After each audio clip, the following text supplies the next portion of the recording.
The next book is actually right underneath Beautiful Savage.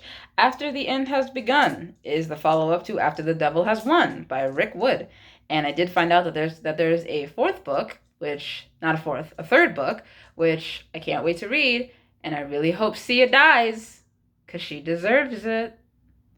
Anyway, um so the now consists of Dalton's past and wait, hang on. No, it doesn't. Then, Then, that consists of Dalton's past and sanctity, the safe haven for rich people. Sia still thinks that she did right, but now doesn't know she should tell Dalton. Boy is blissfully unaware.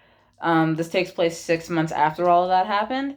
And Dalton wants to check Sanctity to see if there's any, like, supplies that they can find. And they kiss, because of course they do. Dalton is sad and has PTSD, and the waster, well, there are still wasters in that place, so that's fun. Um, Dalton respects Sia's natural skill and patience with Boy. He wouldn't have been as calm, and Sia's learning to fight from Dalton, which is fun. Boy is just happy to have the two of them, because, you know, there's not a whole lot that really happens in this book, because I could care less about Dalton's past in Sanctity, because I don't care about a bunch of rich people hiding from rich implied white people hiding from monsters. I really don't care, because for some reason everybody in this place decided that it was a good idea to let the monsters in, and like into like a science place where they can study them.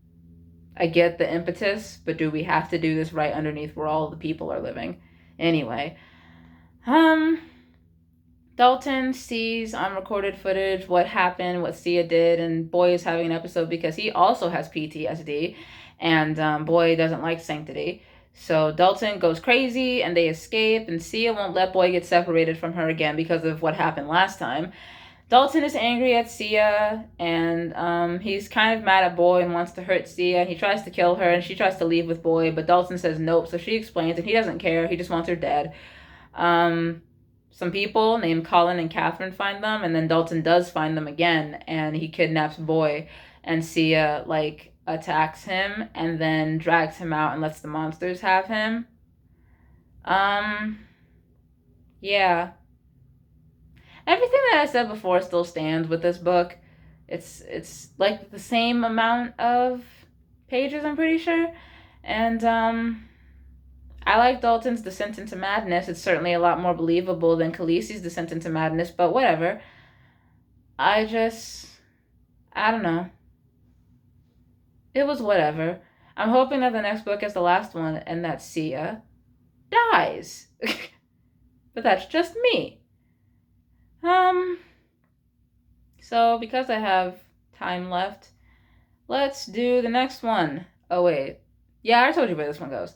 Let's do the next book. The next book is the second Code of Rainbow book, and it is Code of Rainbow, Ancient Barons and the Returned Assassins. It's the follow-up to Soaring Flame and the Dragon Transcending Majanimal. There's also a third book in this series, and I can't wait to read it. I cannot pronounce the author's name, so I'm not even going to attempt it for sake of not butchering it.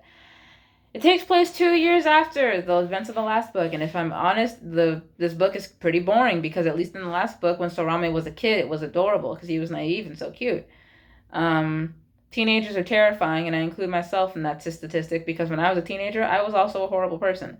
So, Sarame and his friends have a team for that after-school game that they do, and they are all levels 4 to 6 now. Sarame was meant to graduate, but the principal thinks it's too dangerous because, you know, someone's after him. Halgan hasn't returned either. The dude who saved them at the end of the last book appears to be made of fire elements, which is weird, and water elements. It's technically impossible. People who are made of the elements, they're basically gods. He gives Sarame one of those, like, magic room rings, and also a sword made of water, and it drains his mind ocean to use it, so he doesn't mess with it very often.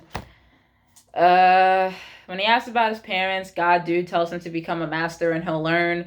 Hypothesis, Sarame is actually a god, because he's never actually looked at himself, so his eyes are also still a secret.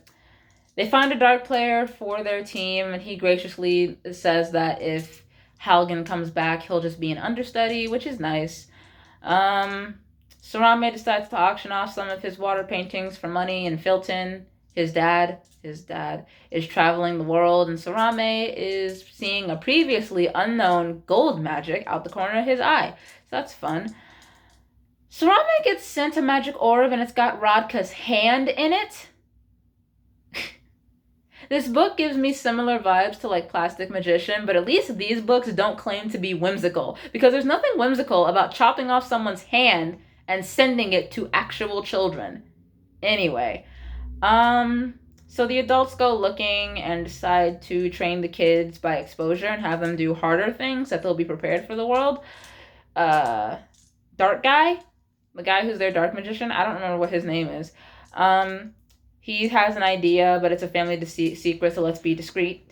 We're going to use soul cores and debris from the ball to find out what was around it, because we all know how their meddling went last time. They got rewarded for it. Also, there's a side plot where Sandore, adept water teacher, uses Sarame as a punching bag for demonstration because he's the strongest in her class, but Sarame can't keep up with her, and he feels like a punching bag. I don't think teachers are allowed to do that to students. Anyway, Snower, his Majanimal, hasn't gotten any bigger. Also, the God-made thingy that he got at the end of the last book is helping Sarame level up faster. Halgan comes back, and God Dude keeps teaching Sarame. His voice is like inside the water sword. And I'm gonna be honest, I stopped paying attention. I was bored. I really don't know if I'm going to read the third one. I need to read the description again to make sure it's something that I actually want to read. Sandore is an asshole, and I really wish someone would just answer this boy's questions. Like, someone just answer this poor orphan's questions. Like, what? I'm not going to do a third book this video, but this book, part of the reason why I'm not sure if I would read it again is because it goes underneath Mother of Shadows, which makes it the second book on the wouldn't read again list. So I don't know if I would. I don't know. I'm going to read the description of the third one and find out, and I will update you in the next video.